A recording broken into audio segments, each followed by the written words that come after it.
কত সুন্দর আমার খাল্লা। এটাকেও ফটো তোলো আগে। তাকে ফটো তোলা। গুড্ডু কালকে রে কলকাতার বাড়ি আর চান্স নেই এখানে। কেউ খাবে না, কেউ খাবে না, আর কেউ খাবে না। হজম করে ঠিক আছে তাই তো।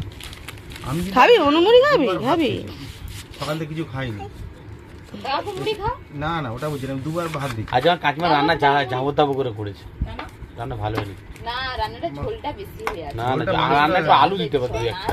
কে রান্না করেছে? দিদি করেছে। দিদি তুলেছে, আমি খালি কষেছি। না আমাকে কিন্তু খারাপ লাগেনি অতটা। না না মা আমার মাংস কালকে রাতে বলছে মাংস হয়েছে, কালকে মাংস তো গন্ধ লাগছিল আমার। হ্যাঁ কালকে রান্না বেশি নেই না। কালকে আমি করেছি, আমি তো বলো কালকে মাংস ঝোল ভালো লাগে। আমার মাংস চিত্রটা কে দিদি তোটা আমার এই পাতলা খাবার আমি এই মাংসটা আছে এখন 250 মতন মাংস আছে। তা ঝোলটা তো ওটা ঠেল ওরকম না, এটা ঠেলবি তো। এটা ঠেল ঝোল আছে মাংস দিয়ে তাও তো না, ওরকম না। না ঠিক আছে পাগলা চলো তো। তলাতে ঠেল। কিন্তু আজ হাতে ময়লা লাগে রে।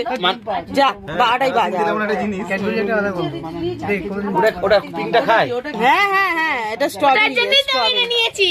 এটা কত দাম রে? আমরা এই মেয়েটার ক্যাডিটে 190 9 না 90 বাবা, অত পয়সা নেই ভাই, আমরা তো বড় লোক না বাবা। একটা ক্যাডবেরিটাকে 200 টাকা দিয়ে খাওয়া হয়। ক্যাডবেরিটা 200 টাকা। হ্যাঁ? একটা ছাপা কাপড় আর একটা ক্যাডবেরি। এ গুড্ডু এটা এটা না বাবা, আমার 200 টাকা হলে আমার মাছ হবে সংসারে। মানু কত ওই ক্যাডবেরিটা 200 টাকা। হ্যাঁ, আমার সংসারে মাছ হবে, 2 বেলা খাবো। এটা হচ্ছে মধ্যবিত্ত চিন্তা ভাবনা। আমার চিন্তা আমার বাচ্চারা যা যাবে দিতে হবে। তোদের চিন্তা ধারা তো ওটাই থাকবে না, তোদের সংসার চালাচ্ছিস। আমার বাচ্চা কি চাইছে, আমার বউ কি চাইছে, এটাই মিটাতেই হবে তোদেরকে। আর আমরা এই রেখে দিবি তো আমি তো নে এবার অফ কর। সবাইকে দাও। সবাইকে ভেঙে দে, এটা না। অফ কর।